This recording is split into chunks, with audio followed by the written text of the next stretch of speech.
Abonnez-vous et cliquez aussi sur la petite cloche de notification pour ne rien rater de nos prochaines vidéos. N'oubliez pas de partager aussi la vidéo et de la liker. Oui, Togoto. Et il y a un chien de classe india dans la mine, et bébé qui est et quand on va faire une vidéo, il y a voir les France, on avait Daril. Donc, Daril, bon, me laisser signaler, mia novi le cas, bah, dans mon rôle,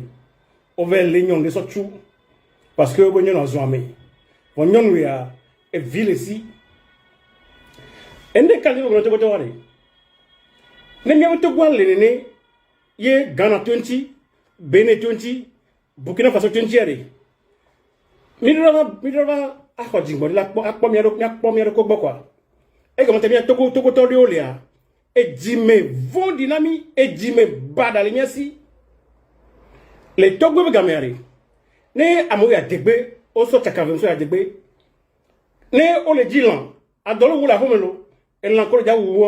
soit on t'a lavé de la boue soit à ola c'est à pas garder les mains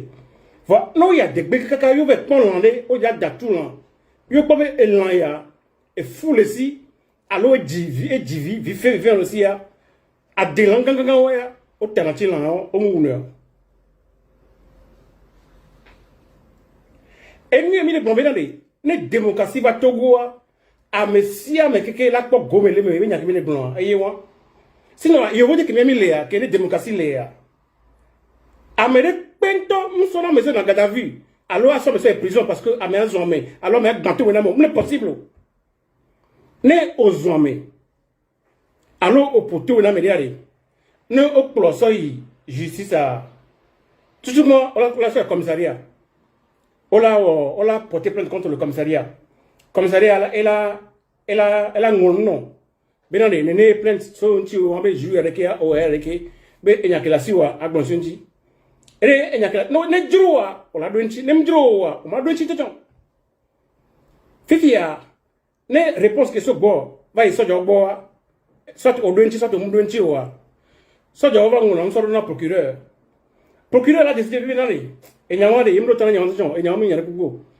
alors procureur la ngomere OK enyaya nya so yi o peu mais justice. Donc, les gens qui font, ils vont être aux hommes, alors au poteau, ils vont être encore on en a mis. Pour la cas amende non, et gars, et pour la cas on l'a tout pas. Démocratie, et nous ne togo vide pour on y tableton, on y gangbeton, on y adja, on y anna, on y papamba, on y lamamba, on y losoto. Démocratie, et nous ne togo vide pour parce que même si on a regardé,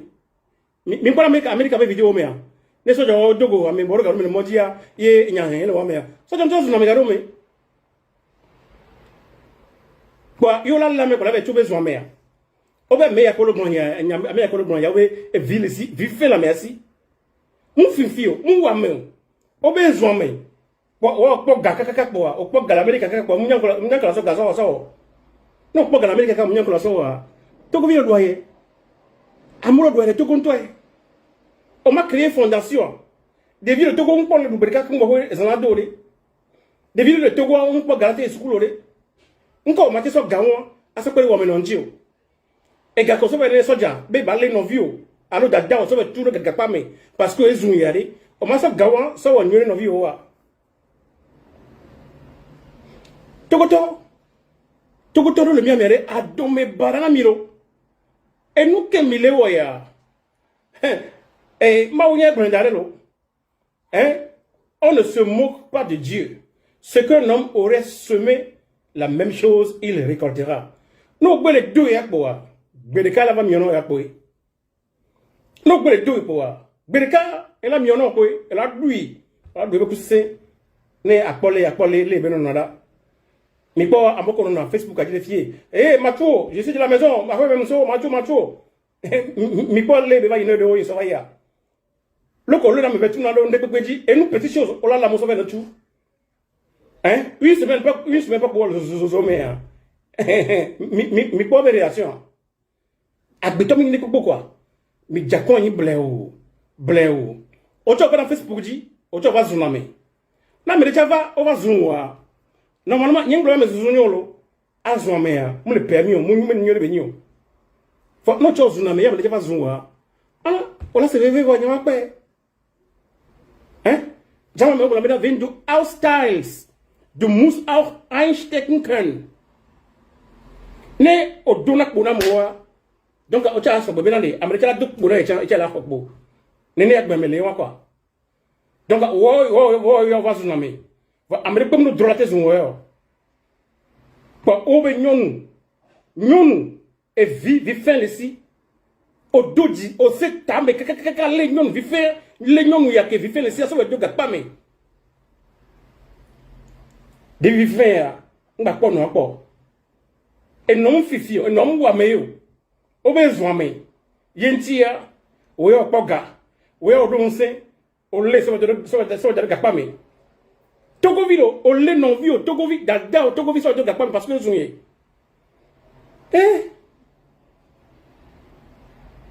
Karo men va bien de que se benale. Est-ce que rien to ma bono avun Togo vi o ta? Parce que adome vuendi ne Togo toronto. Togo to va dome vuendi. Agbeto vuendi le miabe jume. No lo voya e voya va jena ho mename. No go fonko vonko ona. Et voilà dia be meno kaka on to ola hun quoi obo ozun o ozuname ya me va zoom o tite ko ola me so tu parce que so jo nyabe justice be nyade nyabe so jo be nyade to ko so jo mi de kuku na mi ade mi jago bari mi akon ko vile quoi ne ken mo mi la gada vi na mi ade alo mi la me so do gapa mi ade mi no ko bela de nka ya me awo ma quoi o soja on do droit la me so de gada vi pendant 2 jours 3 jours 4 jours 5 jours 6 jours tu juste parce que me azo me possible que de o henya ba bo o la bien nka me awo o la ba me azo me o la ha me be carte d'identité o la ko ibe niko a ko ibe adresse a ko numéro de téléphone OK ateme amene ba joyi mi la enquête so nyanti ne mi enquête avoir ye ame va sama me ame porter plainte jour 11 le cas fifi a mi la enquête pour les plainte que ne ame va porter aller est-ce que e bi nyan le me alo mu le mo elle le me ko de mu le mo so jowari o la ngolo ho mani procureur e va so na juge obo et juge va décider dans les justice be comme mais dans les ame ya elle a tout fait alo nyawa on est pas fone nyawa Togo to va dome va bada la ni gbe fi yade karo men bien va bien ko sbere etu ko men so ewa etu ko men yan so ewa etu ko men lewa etu ko ta men lewa funa matin midi soir ewa amero Togo video le o so va be so sa vole Togo ta si va no se limpio e so va be so sa vole Togo ta Togo video ti te be le Togo ne no libre na yo le cimetière là tout juste on be momena ne wa ba tite ko ava le no view so ndo gapa mbozu ya sacrifice que ne amo gbogbo won po wa be sacrifice a wo pe be na ko we to ko baba no libra wo pe be momena ya do droit ye exam me america mazu ye o na me de zunwa o la le so do gapa me procureur de la république ne o laisse gbenyare il y avait système judiciaire mais quoi on m'a tel là mais sont de prison parce que mais on est possible on m'a tel là mais sont de garde à vue considère les cas parce que aux hommes on la ni ben dio on le normal ni mu étudier droit ni mu avocat ni mu juge va éduquer démocratie les France va ni bandi jamani bandi éduquer démocratie la ni bandi quoi am des hommes o enquête o ko be ni na wezo hommes on la commande ne be la trois mandats et n'y a pas na quoi donc la bien envie OK et n'y a do me kuda mo le don fie amoyo oyo amo o fadino kaka nyon keke va pa yi yo cholle agbeto mi ni polo elle est facile no o le vodia adoga les banques ano mortgage ji adoga les banques ano yeye a ti pour les télé a ti pour les radio a ti pour les numéros WhatsApp di Facebook di na mo no po be so vende la sio bon to nya vende comme les sio agbana yo redu bon agbana be ga imitation le no be so tout so ga pa me toko to ji e ti mi se na be biajo mentolo o le no vio vetu nyon we vino minyabena no la me vetu de prison minyabena e on le casier judiciaire na mer no la me sauve to gakpa mer e va dans a me be casier judiciaire me e comment tu veux e dodo le a me wan gba ta we ko parce que de bobo de mer o bio na casier judiciaire no po e bo mena a me ya casier judiciaire pour dîner a fi lo ngba ya ko et comment tu veux no viwa mon ba te odoko et là vous allez pas comme kaka ba ku tout juste parce que ouais au po bezuye yenti ya o leve tout gakpa me oh Yehovah maou quelle méchanceté ne agbeto le sendi me kaka ba da fidele mi yanke ba wa ona chocho mo wa hina wana nyimba jiro togoto mi tote mbara o kudo mi anoviole le togo le bon yana mi gasega me na mi musu bon million me ni et la hwe presque million me ton et le gbedi mi nade ne obe galesia e gavile le lesi e gakola holla me won ho tu so na so do ho tu amere so gawon le so ve pe wa me no videnti e won la ko ya le me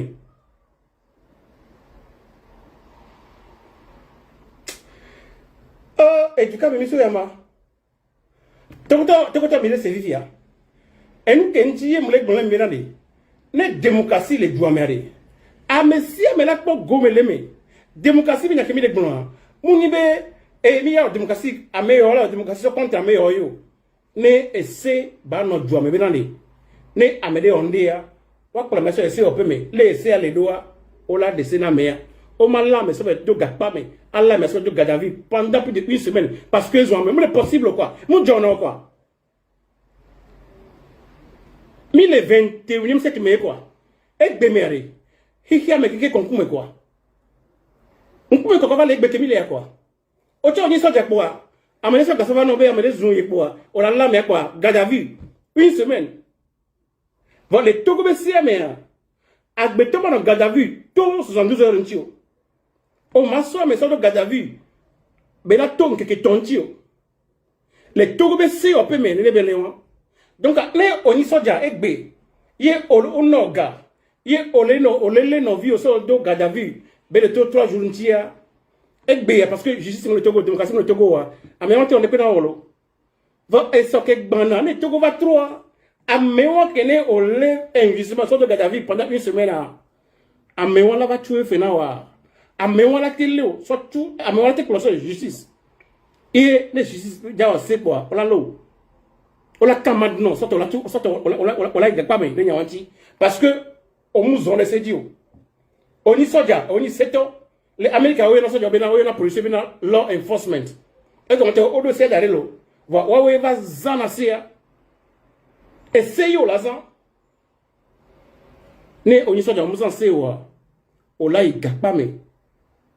o mate hoga parce que américain be ya e podu et le yevode il so ka so va non poa o la le no via wa me no vi parce que gakpa me le mi le onu wode ame le yevode ngate no ko ba ho quoi alors que dans me gboso yevode va ho ya be ya wa une semaine 2 semaines negro godo wa 1000 euros ya to le gomene negro godo 1000 euros ya to le gomene 1000 euros on que to le gomene ya et les petits joueurs mais quoi et les petits joueurs mais ame le ça a demain le besimea ame ça mi dien la colonne se wasime elle a mec gboso yevode ya elle a pas demain les filles elle a pas mi dien les filles elle a pas les filles là tu vois les filles et gawo et so yevode dume be va les petits joueurs mais et na be mi abe économie à la maison ne mi le la mo so le tout de edmo to bentia colonel Madjulba elle est intobe bureau elle est intobe dome overlay au sorone le bureau et pereka va ivo kaka va de beya amete procureur de la république a mpo wa doc be la so janche mpo wa hareo to go be se o pe me justice mpo doso colonel Madjulba be kwantio colonel Bataba ebe quoi on peut de comme na mi hade on la me rodo gapa me parce que aux enfants libé togone non togone po de tout la boyo me mi la moro gapa mi so courant tout vomena mo mi do courant na mo kaka mi o maltraité mo kaka amour de couti prison procureur de la République on peut hade non bo yo ko la bo me amade zo me e bo gapa me ni mi le wo won de mi le gbanjo quoi parce que à me ko la bosse vous dire non ko vacances vous dire ne l'Amérique souvent avec un consilaton à me l'Europe mais on a ce gamin go na witi de ka be go be na de ya ba bon joint ya ko be ko meto e dor lentia de le ya la hoy be la ngava be na de ya ba ko de ko bo vide ken bo ya bo ba je yo vous dire ba ya du ya me mi ko po a mi la lon la mo ndé pas pion gapa me ndé pas pion gadavi ndé pas pion gapa me agbekeo enya gbekayo no no enwa banya gbeka mi le no le Togo ne mi le so jori mi le won wale alors Togo be justice mi le won wale mi le gbanjua parce que ameyo le vodia o la no vombe yo agbova on ba ka no gbova ke o no ngba tele gbova o be ga ko la bazan le Togo o la va dans un dubume comme régime on ba da be ona ne akoju no ngasa ga me vonen chang po gagner il les congés mais Dieu n'a du boumé, ma Dieu il veut dire du boumé. Alors que Dieu il veut dire du boumé, au moins 1000 à 2000 euros et tu dans le gomme mais. N'est so gawa so to guare. Avec les amis azimi le besibere, ma profiter les mères. Zemi j'attends que les mondiales ni ma yobe ba comme ça fille et tu ma profiter les mères. Hein? Ameore ni mtoro ko tax le wasia. Tax que mtoro ko le wasia de, mtoro le état be gomme. Mais éducation bien normal. Mais comportement état ben demandement be comportement de le antiquité de quoi. On l'a les novices pour ça tout parce que ça on dit ça jamais ça garçon non. Mais fait que tout on dit ça fait que tout monde dit non a fait que la tête bien là on y fait que la tête bien là. Funu ya au levant novice que si et tout le monde novice que c'est n'est pas m'lo yo la zone dit pli avec tu mais il ça déjà parce que on s'en gâteau comme non agbekero non concommere hein non concommere lo mo no nya debi ko nya mo jikira debi ko mfina no wade e don na ipa be over so na jimbe la po nya de que s'il ne ber mati pour mourir me fixe ce jour me pour gapo mati pour ngere gbere o fa mati pour quoi musiu de le peme ngbado aboka me so wi pour ma zone de pour mama pour ya mati o gbere o parce que me musiu wi quoi ameke musiu so wa mati o von ku de gbere o ameke galaxy so wa mati o von ku de o ne galaxy wa de ma u no me na le ame aussi mu le wa aso pere wanchi ne obense le siade ma uno nse o merande ame o si nse mulewa na so pere wanchi no so le abuser wea o la va tuer fin o la tu la ni bandi ken gola boba chine yeho ma o kredi poa ken senya o tu la mse vento quoi mse vento ne jibe o nya mede ke on pour Facebook jo unzu na mo wade mi ba kwere de lagbon o ya ke zoom na me de Facebook ji gbe segbe o na zoom me. Hein? On va me dire pour la même tout. Et gommede. Togo sojo. Mi tati non ko mi lever tout aux hommes. Laissez la femme partir chez elle à la maison. Ne va pas vivre quoi. Procureur de la République. Ne o laisse egbenyare. On de kuku no menane o mo na neneo. Bible les gomenane. Les magistrats ils sont des serviteurs de Dieu. Ye wo emio et du me vio ma onya na bio se bien bobe na mi abumi. Et donc emile wo de ma obe do emile wo. Ma obe do et do jojo ni me do be nyina kwa. Ame ma te so gavana me le kwa, mi la mo so be ne tu. Ke mi le wo de ne mi magistrat lo mi le wo ne ne. Bereka mo de jaba bi mi hon. Ma ou ne jaba bien mi fin. Il est pas les nia de vie comme éduqué na et de on pas kaka amiga de ko le ne do. ntino ne vieux le he egbe o le bonny quoi nyanye le podji enye le éduquer enye le fion agbe mo va gbe kale ma o le bi o be le ro nso kofi so no nso kojo so no nso jewi so no leke o pro le viana ndo ma le ko éduquer le viado donc am l'obligé maintenant à compta et me le yesu be no ne ma obi onyawa est-ce que mate dajia le vieux no be a o mate dajio e benka me no be ya dajia ma wa enya de ko table ma wo era te télévision et nous bara ko wala ngba ngeke era de sofia me sa me keke na ngba anji funu me afiko la dawro ma donjio donc e wo e ni mu wona nene donc ale mi na mi lo mi no la mi la mi ese lo ese nwia lo ese nwia non c'est simple elle est facile quoi hein nyinjira mama na gbo nyin to apek gbe nyambe nyolo va to ko ko nyam disiri fi obe o le school kaka wo ya ngo teza ne o le ngo tezwa ne o desim no go bi mo ya kwa mate problème lo ngo teza kwa so ram ma corriger ma critiquer ma corriger ne ngbe to be so gbe be so na ko déposer quoi on l'a passé quoi ça me coûte le temps et l'énergie mais je le fais parce que mon nyambe na ekema unama anyasa kema unama unama nyirika ma so du fina modi quoi et non mais moi je peux dire mon petit mais peut bien non petit